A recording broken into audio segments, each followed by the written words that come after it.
गुजरात के अहमदाबाद शहर से मैं वैद्य राजेश ठक्कर बोल रहा हूँ। निसर्ग आयुर्वेद हॉस्पिटल एवं रिसर्च प्राइवेट लिमिटेड ये हमारी कंपनी है। उसमें मैं चीफ आयुर्वेद फिजिशियन एवं मैनेजिंग डायरेक्टर के पद पे अभी अपनी जिम्मेवारी वहन कर रहा हूँ। हमने कुछ समय पहले एक critical and emergency management through Ayurveda इस विषय के ऊपर एक कार्यक्रम प्राणाभिसर संस्था के साथ में मिलकर हमने लॉन्च किया था। वो जबरदस्त सफल हुआ था। तभी से मांग उठ रही थी कि हमारा जो दूसरा विषय है, हमारी जो दूसरी एक्सपर्टाइज है, वो गर्भ संस्कार और वंध्यत्व के ऊपर है। तो उसी के ऊपर तभी से डिमांड हो रही थी कि एक दूसरा कार्यक्रम हम लॉन्च करें। तो हम अभी इस बार लेके आए हैं अप्रजाम से सुप्रजाम।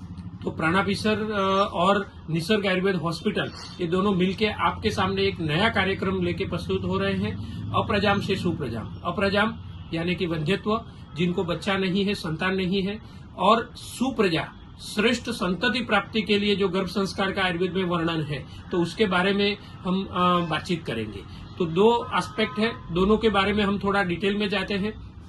वंध्यत्व से आज के जमाने में देखो तो 20 से 22% दंपति सदा के लिए हमेशा वंध्यत्व से पीड़ित रहते हैं। बहुत सारे ऐसे कठिन व्याधियां हैं कि जो दंपति को ये बाधारूप बन सकते हैं, कि जैसे पीसीओडी है, गर्भाशय में कोई फाइब्रोड वगैरह है, हार्मोन इम्बैलेंस है, डिले मेंस्ट्रुएशन है, या फिर फैलोपियन ट्यूब ब्लॉक है, और ऐसी कठिन से कठिन परिस्थितियां ऐसी है कि लो एएमएच एंटी मुलेरियन हार्मोन है कि वो कम हो गया है, तो वो स्त्री अंडा जो बना रही है वो एकदम लो क्वालिटी का है, तो उसमें टेस्ट ट्यूब बेबी भी नहीं हो सकता। ऐसी बहुत सारी सिचुएशन है, एंडोमेट्रियोसिस है।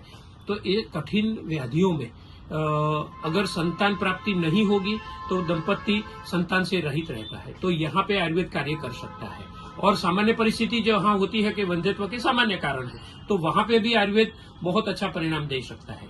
तो इसमें हमने जो कोर्स डिजाइन किया है उसमें हम पुरुष और स्त्री वंध्यत्व में उपस्थ शरीर यानी कि एनाटॉमी और फिजियोलॉजी, जो पुरुष के जो है male and female genital organ, उसकी फिजियोलॉजी और एनाटॉमी के बारे में बातचीत करेंगे। आयुर्वेद में वंध्यत्व क्या है, शुक्र विज्ञानियम क्या है, क्लैब्य क्या है, शुक्र दुष्टि क्या है, शुक्र वह स्रोतस का उल्लेख क्या है। तो चरक, सुश्रुत, ऐसे हमारे जो ग्रंथकार है उन्होंने सारी स्थान में, चिकित्सा स्थान में अलग अलग जगह पे जो वर्णन किया है, तो उसमें जहां जहां वंध्यत्व और गर्भ संस्कार की बातों का उल्लेख है उस सबको समेटे हुए हमने एक ये कार्यक्रम डिजाइन किया है। तो वंध्यत्व के बारे में देखेंगे और उसके बाद गर्भ रह जाता है तो गर्भ संस्कार की बातें आती है। तो वंध्यत्व के पेशेंट तो रहेंगे, लेकिन कुछ दंपति ऐसे भी होते हैं कि जिनको कोई रोगग्रस्त अवस्था नहीं है, फिर भी वो श्रेष्ठ संतान प्राप्ति हेतु गर्भ संस्कार करवाना चाहते हैं। तो यहाँ गर्भ संस्कार की बात करेंगे।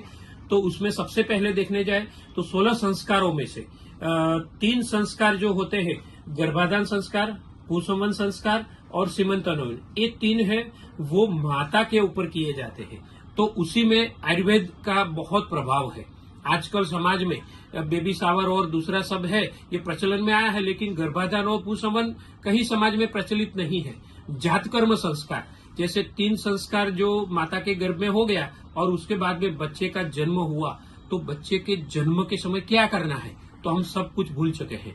तो सदियों पहले जो हमारी परंपरा थी उसी को वापस लाते हुए जातकर्म संस्कार जो हम श्रेष्ठ तरीके से करवाते हैं, तो उसमें बच्चे को सुवर्ण सलाका और रजत यानी कि सोने की या चांदी की सलाका से सुवर्ण प्रास बना के उसको अभिमंत्रित करके 4 श्लोक बोल के उसको अभिमंत्रित किया जाता है। जीभ के ऊपर ओम लिखा जाता है और उसके बाद उनके कानों में वेदों के लिखे हुए मंत्र उनको कान में सुनाए जाते हैं। वेदोक्त ध्वनि सबसे पहले वो बच्चा सुनना चाहिए। और उसके बाद ऋषि जो 14 लोक है, तो वहां से ऋषि के आशीर्वाद लेके जिन्होंने ये गर्भ संस्कार की रचना की है उनके आशीर्वाद लिए जाते हैं। ऐसे करके पूरा एक जातकर्म संस्कार का डिटेलिंग है। तो वो कैसे होगा, और बच्चे के अन्य संस्कार जैसे अन्नप्राशन संस्कार है, निष्क्रमण संस्कार है, उसी के बारे में भी हम बातचीत करेंगे। आप सबको मैं ये बोलना चाहता हूं कि हमारे आयुर्वेद के अंदर ऐसा कहा गया है कि बच्चे का 3 प्रकार का वर्ण हम जो चाहते हैं वो हम ला सकते हैं। श्याम वर्ण, कृष्ण वर्ण और अवदात वर्ण, ये 3 का वर्णन मिलता है। कौन से महाभूत उसके लिए जिम्मेवार है, कौन सी औषधियां हैं और कौन सी परिस्थितियां आहार है कि जो ये वर्णों को डिसाइड करती है। तो हमारे शास्त्रों के हिसाब से हम अवदात वर्ण यानी कि गोरा देखाव जिसका हो, ऐसे संतान प्राप्ति की चाहना किसे नहीं होगी। तो फेयर स्किन का अगर बच्चा चाहिए तो हमारे शास्त्रों में क्या वर्णन मिलता है, वही बच्चा सिर्फ उनका वर्ण अच्छा हो ऐसा नहीं, तो उसके साथ साथ इम्यूनिटी बहुत अच्छी हो, व्याधि क्षमत्व बहुत अच्छा हो, उनका पूरा अंगों का जो अंग प्रत्यंग का निर्माण हो रहा है गर्भावस्था में वो एकदम श्रेष्ठ तरीके कैसे हो।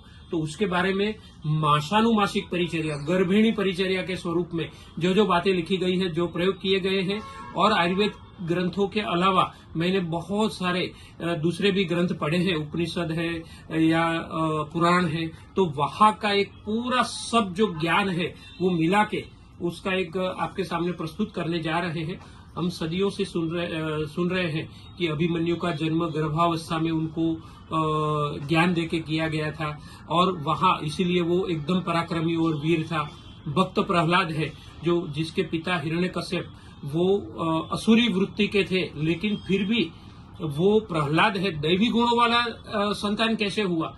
तो नारद जी ने अपने आश्रम में रख के उनको जो विष्णु भगवान का जाप करवा के, गाय का दूध घी वगैरह का पान करवा के, सात्विक वातावरण बना के जो उनका पालन किया गया था, उसी की वजह से उसमें दैवी संतान जो है वो उसके गुण प्राप्त हुए थे। बहुत सारे ऐसे उदाहरण हमारे भारतीय वाङ्मय में मिलते हैं, तो उसके बारे में भी हम बातचीत करेंगे। तो ऐसे सब मिला के वंध्यत्व और गर्भ संस्कार का ये 15 दिन और 10 दिन, ऐसे कुल मिला के 25 दिनों का एक कार्यक्रम हम आपके सामने प्रस्तुत करने जा रहे हैं। और ये जो है आपके जीवन में बहुत अच्छा बदलाव ला सकती है। आपको स्पेस